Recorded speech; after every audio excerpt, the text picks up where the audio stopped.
টানা ৪ দিন ধরে দেশের বেশিরভাগ এলাকায় কুয়াশার দাপটে জনজীবন বিপর্যস্ত। গতকাল বুধবার সকালে রাজধানীসহ কয়েকটি স্থানে কুয়াশা কিছুটা কেটে সূর্যের দেখা মিললেও তাপমাত্রা আরও কমেছে। এদিন গোপালগঞ্জে ৭.৫ ডিগ্রি সেলসিয়াস তাপমাত্রা রেকর্ড হয়েছে, যা চলতি শীত মৌসুমে দেশের সর্বনিম্ন। ২ বিভাগ সহ দেশের অন্তত ২১টি জেলার উপর দিয়ে বর্তমানে মৃদু থেকে মাঝারি ধরনের শৈত্যপ্রবাহ বয়ে যাচ্ছে। আবহাওয়া অধিদপ্তর জানিয়েছে, আগামী ৫ দিনের শুরুর দিকে শীতের তীব্রতা আরও বাড়তে পারে। আবহাওয়া অধিদপ্তরের আবহাওয়াবিদ মোহাম্মদ তরিফুল নেওয়াজ কবির বলেন, খুলনা ও বরিশাল বিভাগ মিলিয়ে ১৬ জেলা এবং অন্য ৫ জেলায় শৈত্যপ্রবাহ চলছে। আগামী ২-১ দিন এমন পরিস্থিতি থাকতে পারে, তবে কুয়াশা কমলে কোথাও কোথাও শীতের অনুভূতি কিছুটা কমবে।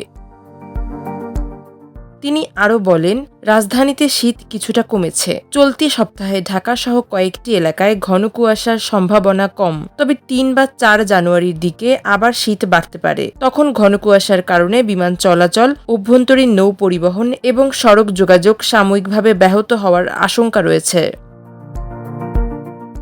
গতকাল যশোরে সর্বনিম্ন তাপমাত্রা ছিল ৭.৮। এছাড়া সর্বনিম্ন তাপমাত্রা চুয়াডাঙ্গায় ৮, রাজশাহীতে ৮.৪, ভোলা ও খুলনায় ৮.৫, মাদারীপুর ও খেপুপাড়ায় ৯, বরিশালে ৯.১ এবং সাতক্ষীরায় ৯.৪ ডিগ্রি সেলসিয়াস রেকর্ড হয়েছে। ঢাকায় সর্বনিম্ন তাপমাত্রা ছিল ১৬ ডিগ্রি সেলসিয়াস।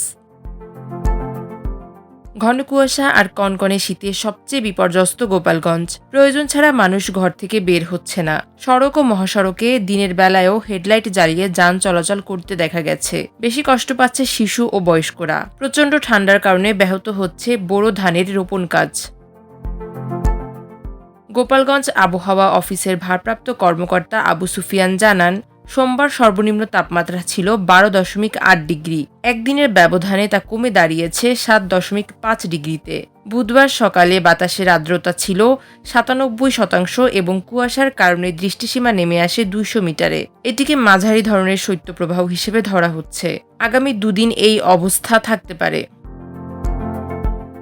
অন্যদিকে অধিদপ্তর জানিয়েছে, রাজধানী ঢাকা ও আশেপাশের এলাকার আকাশ আজ মেঘলা থাকবে।